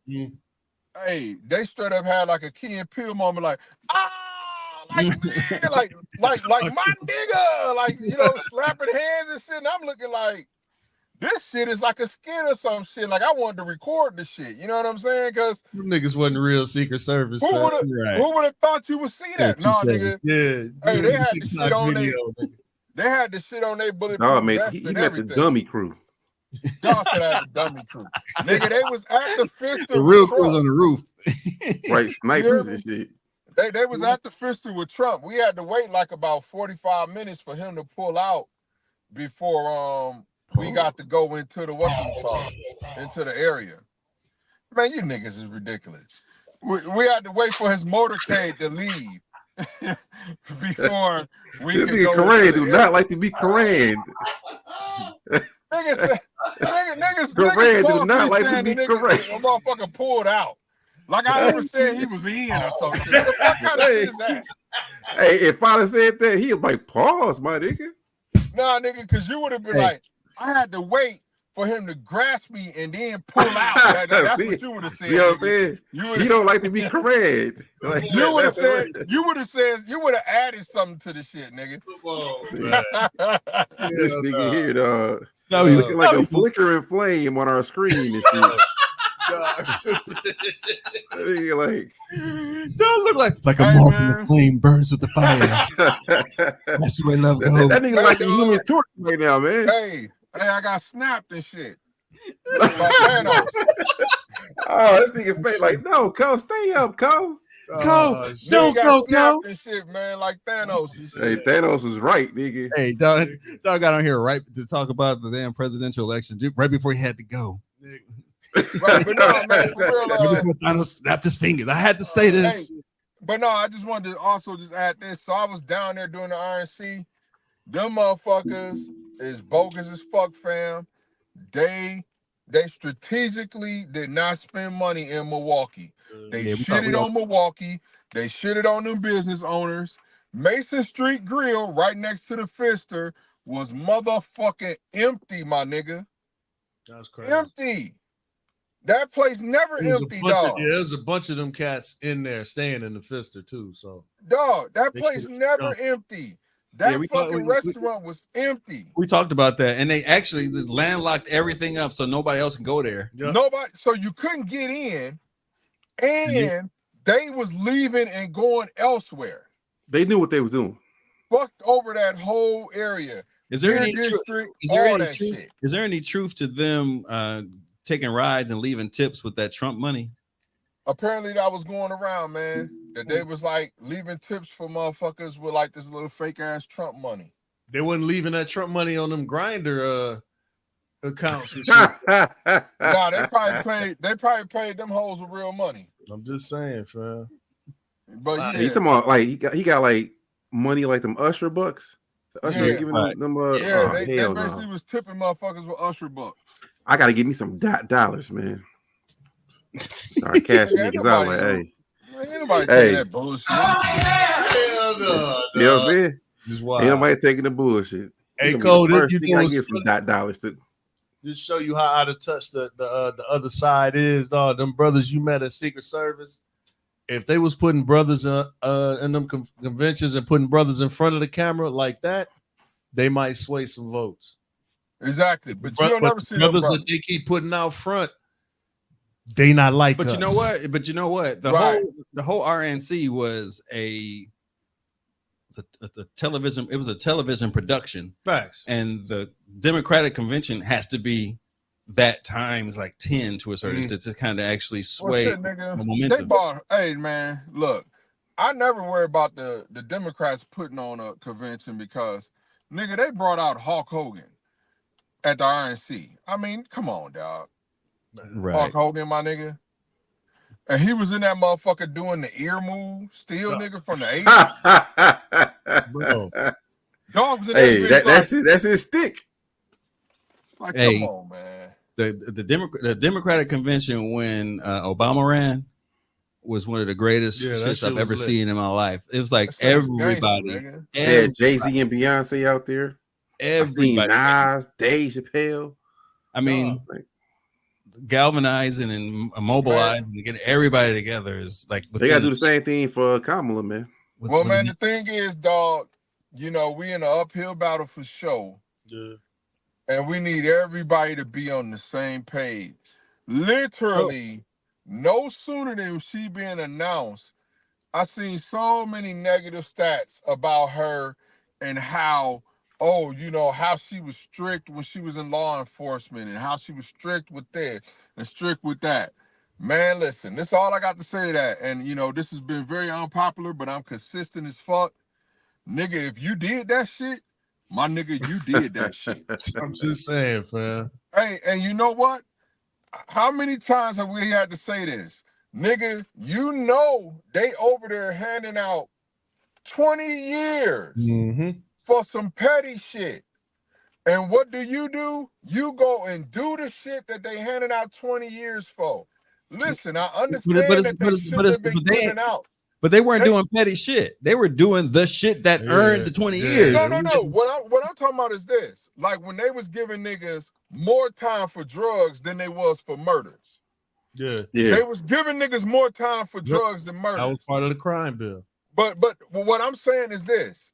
Nigga, if I'm aware that they are giving niggas more time for drugs than murders, why in the fuck am I still selling drugs? Man. The wall full of money, my nigga. We seen it in the video. Like you could have stopped like 2 weeks ago.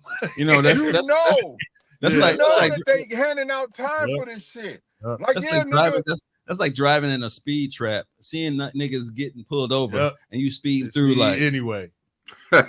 Like couldn't be me. Couldn't be me, player. Like, that's fucked up. They getting pulled over. Right. Everybody mad, like, man, it's unfair. They gave niggas such and such time. Oh, niggas got 3 strikes and they down and this and that. I hear all that shit. Hey, it's a nigga, and I ain't no disrespect. The nigga JG did some shit. That nigga did his time, but you owned your shit because you was like, shit, nigga, it is what it is. It is what it is. I'm owning my shit. You get what I'm saying? Like, nigga, I was the motherfucker that made the mistake. I did the time. How the fuck motherfuckers don't comprehend that is beyond me, dog. Like, nigga. It was not the man. You do the crime, nigga. I hate to say the shit. It sounds cliche, but motherfucker do the time if they catch your dumb ass. Just saying, bro. That shit ain't got nothing to do. Yeah, that ain't got nothing to do with what we got going on now, fam. Motherfuckers ain't ready for what that fool gonna do this time. At all, man. That's why they like him. They don't really fuck with him, but since he doesn't care about maintaining any relationships or any connections he's ever made, he perfect for them. Is just crazy enough to do all the wild shit they ever wanted to do. Mm-hmm. You know what I'm saying? The Republicans that was running before Trump won that one time, they would have never done. They talked that Roe v. Wade shit, but they would have never done the shit dude actually did. Hey, niggas they glossed right over my shit yesterday. I was like, so is my mic on? Like, niggas don't be paying attention to none of my comedy. That's funny. Dude, they said pop. I don't even know what that shit. She came in and said, the pop. As soon as he stepped down, and he's like, it's probably gonna be Kamala. Everybody, I'm like, what's wrong with you? Man, all they could do is figure out. All they could figure out was all the reasons that she shouldn't be. Word. If anything, I'm actually way more excited about voting than I was before. If anything, because hey, man, I was reluctantly going to vote. Huh? Biden been sleepy for about a year and a half, my nigga.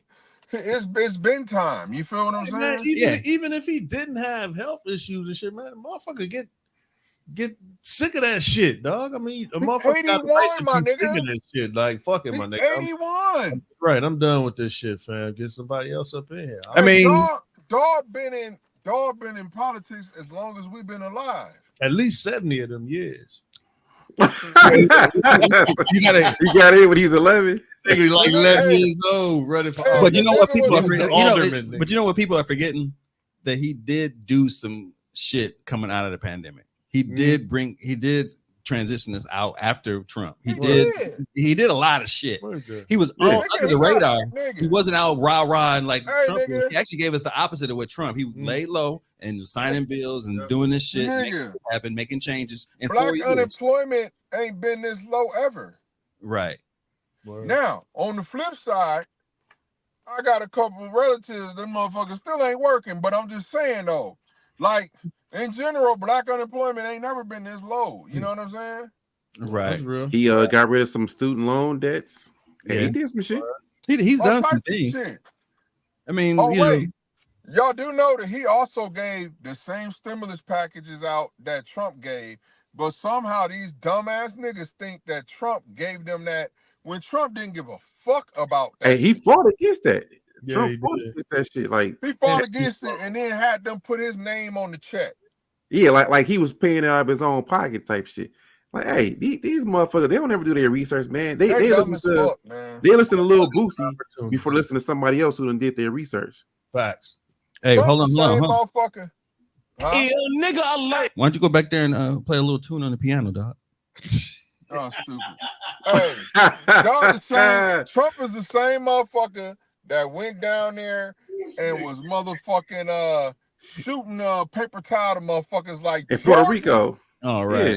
He was on there like Jordan and you know shooting the paper towel to motherfuckers, man. Like, come on, man. Dog said go back there and play One Wish. Well, Tosh. This is going to be an ongoing topic on the Grown Ass Man Experience moving forward. And King Cocaine, you didn't hear this, but we are now going to be the official adult contemporary hip hop radio platform for BelowRadio.com. So we ain't playing no more bullshit then. I don't think we ever had. Play? I don't think we ever had. I'm just fucking with you, man. I don't think we ever had, but I mean, we can at least say, you know, we ain't gotta say straight R&B, R&B. I'm just fucking with you, man. I'm just fucking with you, my nigga. But grown ass man, hip hop and shit. So this nigga house is exquisite, man. I'm saying, you know what I'm saying? It's daylight and shit. It's 9 o'clock. I'm like a fatback TV in that entertainment. Go back there and play some Brian McKnight, fam. I know you can get that. Whatever, ain't that nigga canceled? One scattered tear, lonely heart. Don't nobody fuck with Brian McKnight, my nigga. I know, but that's still a beautiful song, dog. You got the piano right behind you. Don't nobody give a fuck about that nigga artistry. Don't fuck with dog no more, man. Where your curtains dude art? Nigga cut off his grown kids and shit. Fuck dude art. That nigga renamed he renamed his own, so he changed his name so it matches his youngest son. Yeah. That nigga's he like number 3 on the whole ass nigga list behind Karl Malone and the nigga on the Supreme Court. Yeah, for sure. We got you still got Bobby Womack up in there. Yeah, Bobby Womack. Bobby Womack is a strong. Hey, I think Bobby Womack is number 1, my nigga. He's the lousiest nigga. More than Karl Malone. That was name it. Yeah, man. Living. I thought this was worse than Karl Malone. I give you that. He worse than Karl Bobby Malone. Womack was a motherfucker, dog. That motherfucker, man. I thought Dot was naming living niggas though. I'm gonna put Karl Malone number 1, man. Oh no. I give it to Bobby Womack, but Karl Malone's a strong number 2. Sam hey nigga, ain't no way you walk up into my funeral wearing my suit, my nigga. Ain't no way, dog. Like, no. And then you start smashing his wife. Then you start smashing the daughter. Yeah, he number 1. He number 1. No way, she was young. I don't think she was underage, but she was young. But come on, Karl Malone. Back then, that was Karl Malone impregnated a 13-year-old girl. Man. He was in college. That's why he was strong number 2.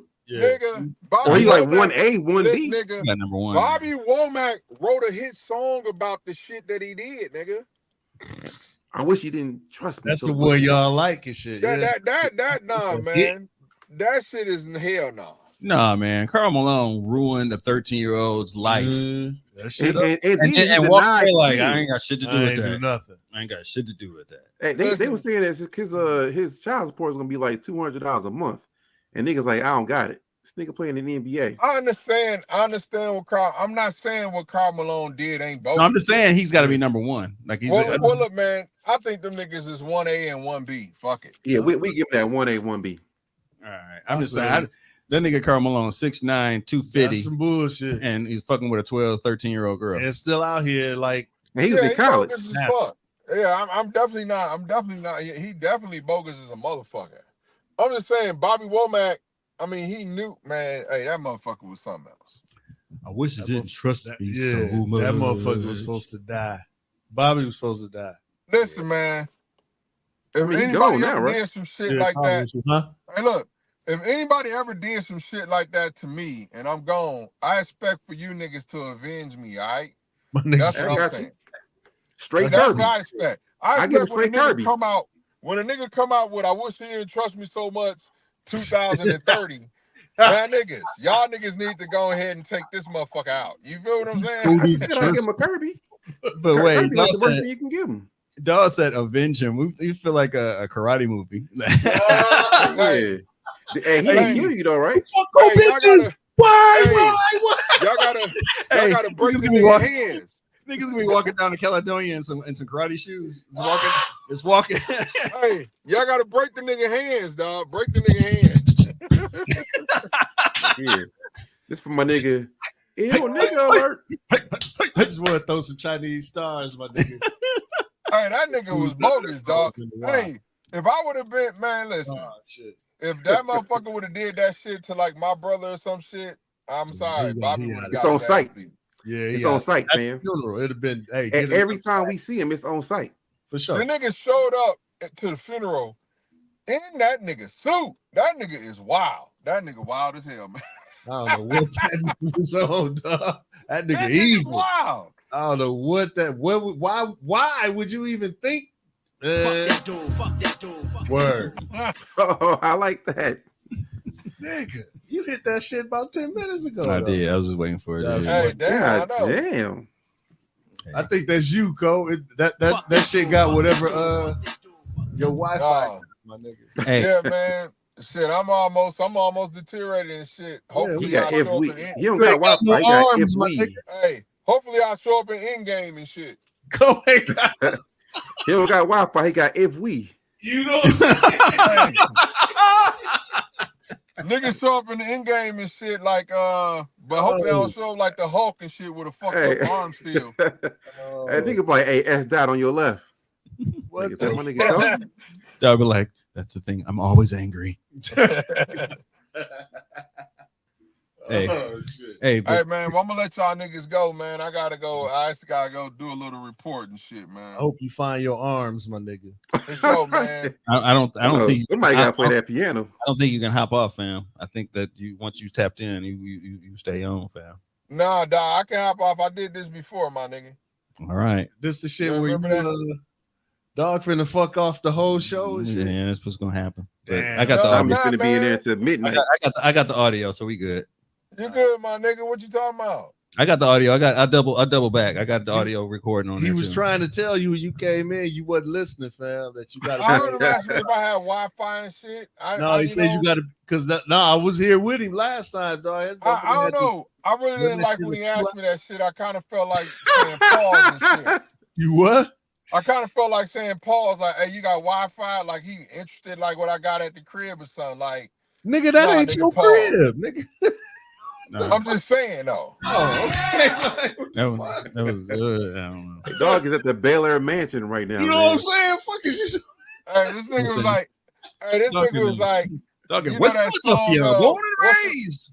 Hey, what's the song by that nigga Drum and shit? Like, do you got Wi-Fi? That's how this nigga Tommy was. Like, you got Wi-Fi? Like, no. Like, you feel like gay Satan. Oh, niggas is gone. Oh shit! That That's nigga the same like, voice. That nigga's like, "Hey, Karen, you got Wi-Fi?" I thought you was getting off that. Hey, kick that nigga off, dog. Like, hey, Hey, did that hit the nigga call me gong. Thad? Kick him off. Hey, hit the gong on this nigga, man. Hey, did that nigga call me Thad? Who?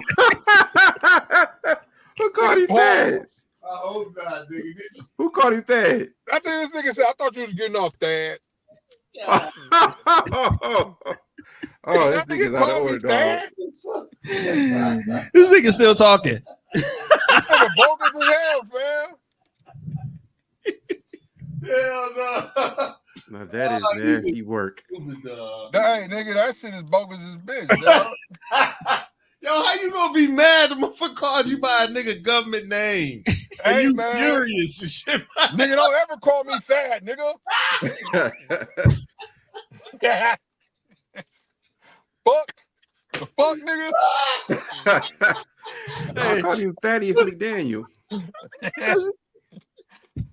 This shit tops pause. Niggas out here, You can pause me, but don't call me Thad. Niggas out here calling me Thad. Why you shoot that nigga? Motherfucker called me Thad. What? Nigga? That's it? Hell no. Shout out to Thad. Niggas is bogus, man. Nigga, I don't wear capes and shit with large ass hats. I see capes. Hey, that's like a non-for-profit group. Niggas wear Hey, leather. like both half Hey, of leather, but they two different Hey, things. you ever been at an event, nigga? I've never seen Thad walk into an event. All I've seen is this nigga appear. Like Batman. Hey, the nigga disappeared, nigga. 1 minute you talking to a nigga, next minute you turn around and it's Thad. Like, damn, nigga, say something. But nigga, say, hey, I'm like, nigga, you need to announce yourself like I've arrived. Cause this nigga be like, To the show like that. This part of the show is brought to you by your show and be like, Ole. hey, the nigga don't walk into events, nigga. That nigga just teleport in, nigga. He just appear. God damn, dog. Say he just appear out of nowhere and be like, Ole. Hey, hey, and that nigga be as close as Brian was when we was at that Pete Rock and CL Smooth show.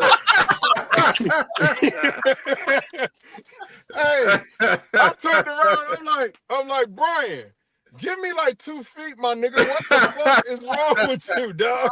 Oh shit. That was close talking. Oh man. This nigga was basically like next to me. Like, I'm like, nigga, it's room, my nigga. Like, you gonna see the show, my nigga. What the fuck, dog? That was like turned around.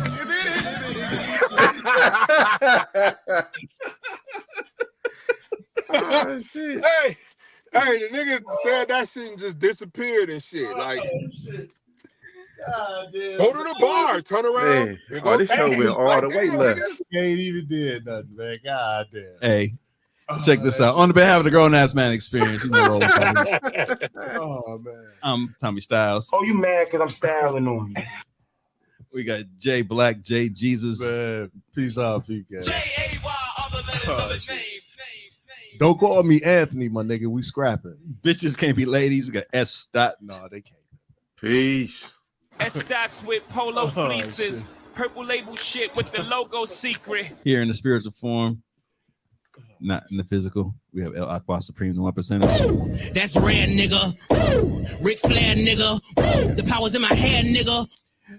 And we have the big homie in charge, Joe Clark.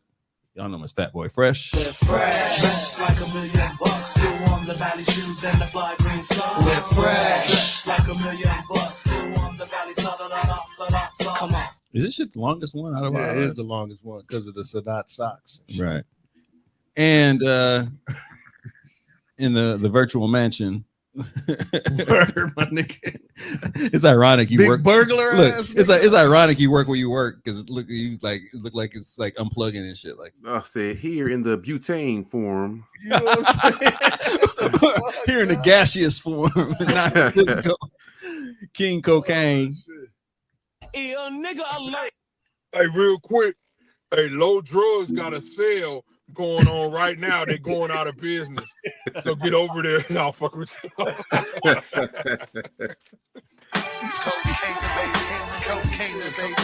Hey, did y'all give a shout out to Tanya and them and Staples? No, not yet. Not yet. We trying to You get her just on. did. Get her on the show. Yeah. Shout out to for sure, Staples man. Hardware going out of business sale right here on 35th and Fond du Lac and Burleigh and all that shit right there with the mega intersection right there. Word. Everything is 50% off right now at the hardware store. It's a staple, you know, In the black community. for I know it's sure. ironic that it's a coincidence. The name is Staples, but it's been. And she also was a Franklin Heights alum. Word. We in the building today, fam. Word. I was happy. I was lucky enough to go in there and actually get a couple. I went in there and got a padlock out of there not long ago and a chain. So I bought some shit there too. They But- selling the building, man. You They bought want a chain and a padlock, my nigga? We got motherfuckers in the basement. That nigga was on his naughty by nature. Do not parade. Oh, I said she was a unsub. My niggas unsub. Stupid, dog.